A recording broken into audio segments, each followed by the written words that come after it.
Bismillahirrahmanirrahim.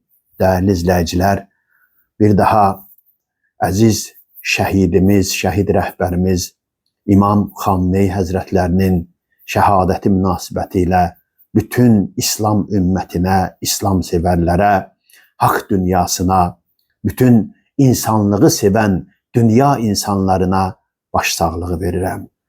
Bugün böyük bir həqiqət nümayiş olunmaqdadır.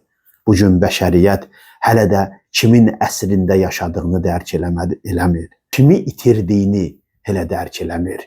Yəni Xamneyi ağanın əsrində yaşamaq, Peyğəmbər əsrində yaşamaq, Həzrəti Əli əsrində yaşamaq kimi bir şeydir.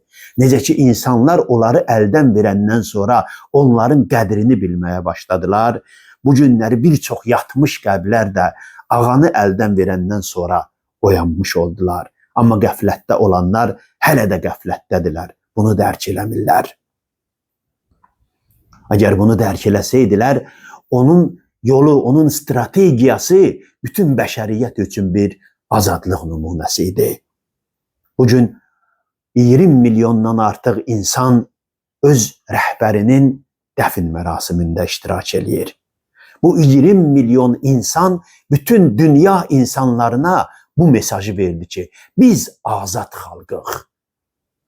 Yəni İran xalqı 100 gündən artıq küçələrdə raket zərbələrinin qorxusu altında öz rəhbərini, öz hökumətini müdafiə eləməklə və bu günləri bu böyük riskin altında 20 milyondan artıq insanın Tehranda cəmləşib öz rəhbərinə cənazə namazı qılması bütün dünyaya bu mesajı verdi ki, İran xalqını diktaturada ittiham eləmək, İran xalqını sıxılmaqda, əzilməkdə ittiham eləyənlər, İran rejimi, Molla rejimi adlandıran İranı, bunlar tamamilə yanlışdılar. Bunlar öz düşüncələri ilə düşünən insanlar deyirlər. İran göstərdi ki, İran xalqı göstərdi ki, biz azad xalqıq. Biz öz dövlətimizi, öz hökumətimizi sevirik. Onun arxasındayıq. Bizi dillə ittiham eləyənlər, bizi insan haqları ilə ittiham eləyənlər, bizi iqtisadi çətinliklə ittiham eləyənlər, bizi sosial problemlərlə ittiham eləyənlər. Gedin özünüzə baxın. Biz bu çətinliklərə dözüb öz vətənimizi qoruyuruq. Bu dünya insanlarına bir mesaj verdi. Və bu İmam Xamneyi ağa, İmam Xümeyni və İmam Xamneyi cənablarının strategiyası bütün dünyaya göstərdi ki, böyük güclərin əsarətindən xilas olandan qısa müddət sonra bir dövlət, bir xalq elə bir gücə çevrilir ki, onu nə hərbi, iqtisadi baxımdan, nə insan iradəsi baxımından sındırmaq qeyri-mümkün olur. Bu günləri Qərb sinəsinə döyürdü ki, İranda azca ixtişaş yaranan kimi daxildə insanları ayağa qaldıra biləcək və özlərinə kölə eləyə biləcək. Lakin İran xalqı elə bir iradə nümayiş elətdirdi ki, 100 gündən artıq küçələrdə qalmaqla 20 milyondan artıq insanlar dəfn mərasiminə qatılmaqla dünyaya bu mesajı verdi ki, biz böyük güclərin fitnəsinə uymuruq.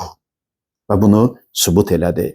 Və daha sonra ağanın strategiyası bunu bəyan elədi ki, ey dünya insanları, böyük güclərin əsarətindən qutarıb azad olsanız, özünüz böyük gücə çevriləcəksiniz. Sizin iradənizi heç kim qıra bilməyəcək. Sizi heç kəs özünə kölə eləyə bilməyəcək. Baxın, böyük güclərin əsarətində olan ərəb ölkələrinə baxın. Digər müsəlman ölkələrinə baxın. Heç bir iradələri yoxdur. Heç bir azadlıqları yoxdur. Dildə, sözdə insan haqlarından, demokratiyadan danışa bilirlər. Amma özləri elə bir acınacaqlı vəziyyətdədirlər ki, Qərbin maraqlarından bir addım olsun belə kənara addım ata bilmirlər. Və İsrail-Amerika cütlüyünün dünyada törətdiyi cinayətlər bunun bariz nümunəsidir. Bu cinayətlərə susanlar da bunun bariz nümunəsidir. Və sonunda bunu demək istəyirəm ki, dünyada 2 dəfə məqtul qatilə qalib gəlib. Öldürülən öldürənə qalib gəlib. Bunlardan biri Kərbəlada baş verdi. Yezid məlun İmam Hüseyin əleyhissalamı şəhid eləsə də o məğlub oldu. Çünki onun hədəfləri deyil, İmam Hüseyin əleyhissalamın hədəfləri yaşadı. Və bu gün də böyük güclər, Trump, Netanyahu ordusu İmam Xamneyni şəhid eləməklə məğlub oldular. Şəhid olmuş, öldürülmüş İmam Xamneyi onlara qalib gəldi. Çünki onun hədəfləri yaşayır. Ağanın həddəfi idi İslamın yaşaması. Ağanın hədəfi idi müsəlmanların azad olması. Ağanın hədəfi idi İranın əsarət altına düşməməsi. Və bugün o hədəflər yaşayır. Amma qarşı tərəflər ki, bunun əksini istəyirdi və hər şeylərini əldən verdilər, dünyadakı nüfuzlarını, insanların qəlbində yaratdıqları o qorxu sindromlarını hamısı darmadağın oldu.